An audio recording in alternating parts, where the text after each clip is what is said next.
Hi, welcome to Biology classes with Lakshmi Chandra. In the previous few sessions, we were dealing with translation in prokaryotes, wherein I had given you an overview of translation where we had taken the key players as mRNA and tRNA, and I tried to compare it with the cinema, taking mRNA to be our heroine and tRNA to be the hero, and they both have a factory called as ribosome in which they are synthesizing the proteins. That is their main job, that is their livelihood, that is how they live, by synthesizing proteins. So this mRNA is actually having a control over this particular factory, which I termed it as the ribosome there.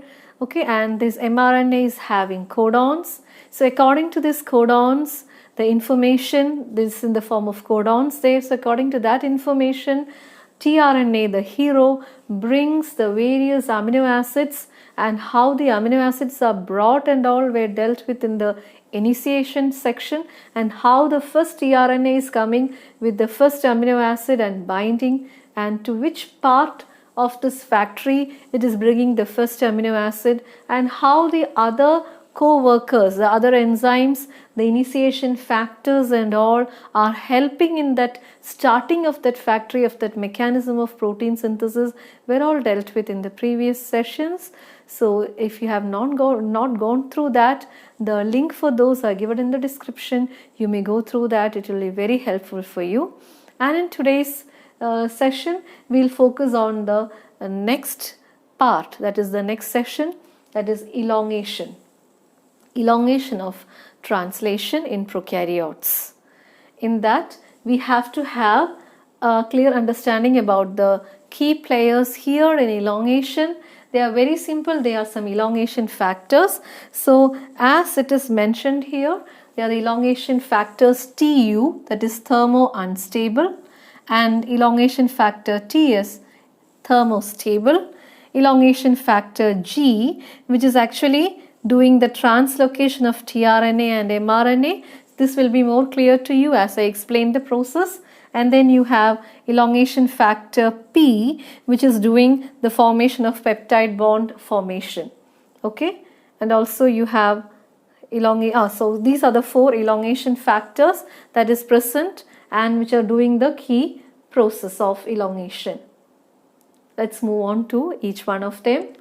So as told in the initiation part, we actually stopped here in the initiation part. The small subunit of ribosome is there. The E site and the A site is now free, but in the P site you have a tRNA. You have a tRNA in the A site. This I'm just representing like this. Just one arm of the tRNA I have shown here, and this tRNA, since it is the initiator tRNA, since it is the first tRNA, it will occupy the P site. Only the first tRNA occupies the P site first, okay? And then here it is carrying the amino acid, and that amino acid is also a special amino acid. It is formylated methionine, F-met. So usually the initiator amino acid will be methionine, but only in the case of prokaryote it is formylated methionine. So, and we have, let me show this mRNA like this, and here I have already mentioned about the Shine-Dalagarno sequence and all, and then here in this mRNA you are having AUG as the initiator codon, So naturally in the anticodon, the tRNA will have a complementary codon UAC. And then this E site is free from the initiator factor 3, IF3, and A site is no more having IF1. And so since this is free, I have told in the previous video like how our large subunit of ribosome comes and binds here, and so the initiator complex is ready. This is where we had stopped in the last class. This is, I just told you in the nutshell here. The last session we stopped here. Now let us move on to the elongation. So in the elongation what we need is, we need more and more amino acids to get joined here according to the codons which are present here. Suppose here it is the codon, say CCA. I've told you codons are present in mRNA, anticodons are present in tRNA. So CCA is the codon there. So if CCA is the codon, or instead of CCA, let me put it as CCU. Anything can be here. Let me put it as CCU here, because always A is coming. CCU is the codon. Okay. So this codon is there in the mRNA, and mRNA every time it is having the direction 5' to 3'. This you have to remember. Towards the 3' end addition takes place, towards the 5' end exit happens. So here you have CCU. So as I've told you, mRNA is our heroine. mRNA is having the information as to which amino acid has to come, and that amino acid is carried by the hero, that is the tRNA, and bringing it to the factory for further synthesis, for further processes. Okay, so tRNA has gone in search of the amino acid which is actually coded by CCU. So let me just draw that here. tRNA is here. It has gone in search of the amino acid. Yes, ultimately it has found out the amino acid, and that amino acid, let me put it as proline. Proline is the amino acid, and so this tRNA is complementary to this one, CCU. So it is actually having the anticodon GGA. So this is the tRNA, and that hero, our tRNA, has found the exact amino acid which should come here as told by the heroine with the help of the codon. But this tRNA is unable to come on its own. It cannot come on its own. There should be somebody to help it, to guide it, to come towards this area of the factory. So who is guiding it? It is the EFTU. Elongation factor thermo unstable is actually mediating the entry of tRNA.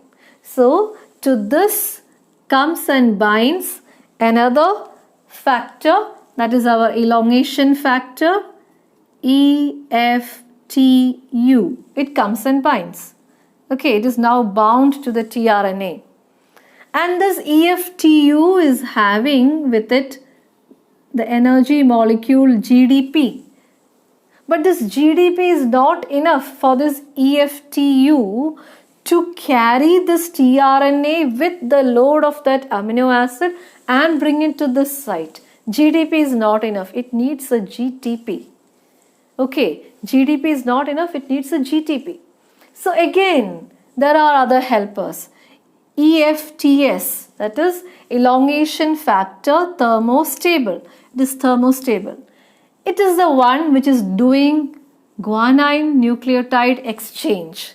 It is a guanine nucleotide exchange factor for EFTU. So here it is GDP. So in this place comes another player that is EFTS. Okay, this EFTS is carrying with it GTP. Fine. Now what happens? This EFTS will move towards this EFTU carrying this GTP. And as it is moving towards it, this GDP will be replaced by GTP. So this EFTS is actually doing that. It is doing the exchange of guanine nucleotide. So instead of GDP here, as this EFTS moves along with the GTP over towards this one, now the GDP is now converted to GTP, and then its work is done. EFTS work is done. It will move away. It will move away. How finely things are tuned. So at the time of protein synthesis, okay, tRNA is going to find the amino acid. It has found the amino acid. Since the load is there, it cannot fill it up. So it needs the other factors. It comes, elongation factor comes for its help over there, but it is having just GDP. GDP has to convert it to GTP. Again another molecule comes for help, that is guanine nucleotide exchange factor, which is attached to the elongation factor TS, thermostable, and then GDP is converted to GTP. Now it's very easy. It can go there with this particular factor, that is tRNA carrying proline, and now this tRNA carrying proline is here. This is tRNA carrying proline. It is having the anticodon complementary to the codon over here, and it is having the amino acid proline. It is having the amino acid proline. Along with that, it is also having the elongation factor TU, elongation factor TU, okay, and this elongation factor is having GTP. Fine. So the whole thing, this whole thing has come here. To which area it has come? Yes, it has come to the A site or the acceptor site or amino acyl tRNA accepting site. So remember, only the first one, that is the F met, occupies the P site. The rest of the tRNA which is coming with its amino acid occupies the A site, the amino acyl acceptor site. Okay, now you can very well see here, see two amino acids are very close to each other. So do you remember what is the bond formed between two amino acids called as? One amino acid is linked to another amino acid with the help of a bond, and this bond is called as peptide bond. Peptide bond. So for this bond to be formed, that is for the peptide bond to be formed, it needs energy. That energy is supplied by GTP. Okay, so this GTP supplies energy and this GTP undergoes hydrolysis. Once it comes and sits over here, GTP undergoes hydrolysis and it releases energy. With that energy, this bond is formed. Peptide bond is formed between two adjacent amino acids. And as the peptide bond is formed here between two adjacent amino acids, this bond is broken. That is, the bond with the first tRNA and its amino acid is broken. Now, this amino acid is part of this one. Okay, and this is hydrolyzed.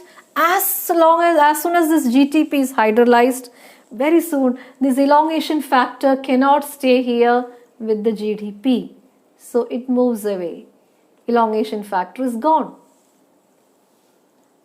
So GTP is coming here, giving energy for the bond formation that is formed. This bond is broken, and then since this GTP is converted to GDP, elongation factor cannot stay, it will leave from the area. Now then what happens? Then happens the process of translocation. Okay, for this translocation to happen, you have the elongation factor G. This is also called as the enzyme translocase. What it is doing? It is translocating the tRNA and the mRNA. So actually, this ribosome will stay here. This mRNA will move one step forward. So what will happen? This tRNA will come to the exit site. That let me just explain to you. See here, imagine you have another base here, say ACC, another base here, ACC. Okay, now what happens is this ACC should come at the A site. Already the A site is occupied by CCU. So ACC should come to the A site. Only then another tRNA with the corresponding amino acid with all these things can come and attach at the A site. But here the A site is not free because A site is already occupied.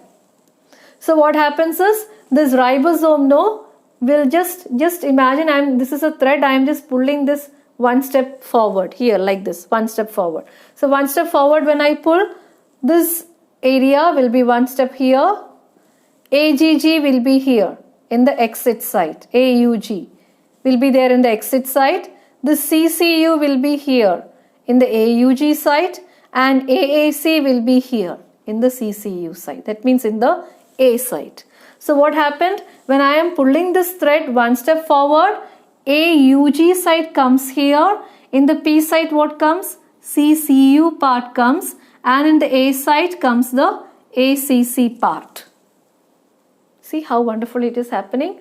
So as it is moving, whatever is attached to AUG. So AUG was attached to UAC, this particular tRNA. Now where this tRNA is now, it will move along here, this side. So AAG is no more here, this tRNA is no more here, but it has moved towards the exit site, right? Now what is here in the P site? When I had moved this thread towards this side, it is CCU. So CCU is attached to this particular tRNA, isn't it?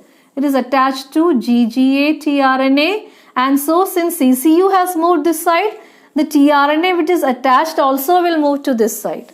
And to this tRNA what is attached? Proline and FMET is attached. So to this tRNA, proline is attached and that is attached to FMET. That is attached to FMET. So that also will move towards the P site. Understood? So here what happens?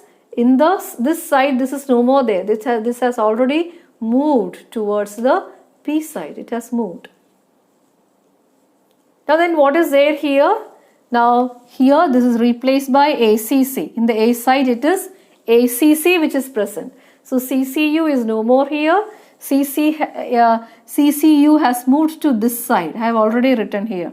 CCU has moved to this side, and into the A side you are having now ACC. So ACC is not here. ACC has moved to the A site. See how wonderfully things are orchestrated in our cell, in the small, very small things called as ribosome. It has moved to the A site. Now in the A site, now you can guess what will come. Another tRNA will come, which is complementary to, which is having an anticodon complementary to ACC. Then it will carry another amino acid along with it. Say I am putting here amino acid 3. Another amino acid will be carried, and now see it is there in the peptide site. So along with this, peptide bond will be formed. How it is getting formed? Because it is coming with GTP and elongation factor TU. So GTP will be hydrolyzed here. That will aid in the peptide bond formation here. And so as soon as this peptide bond is formed, this will be free. This bond will be free. Now what will happen? This will come to the exit site.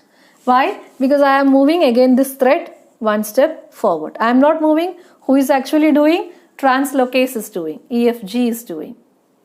Okay, it is moving this thread. And it is moving these tRNAs.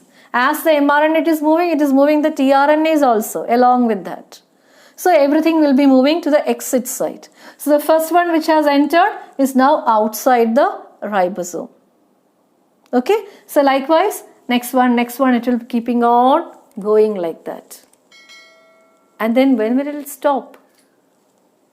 That will be dealt in the next session.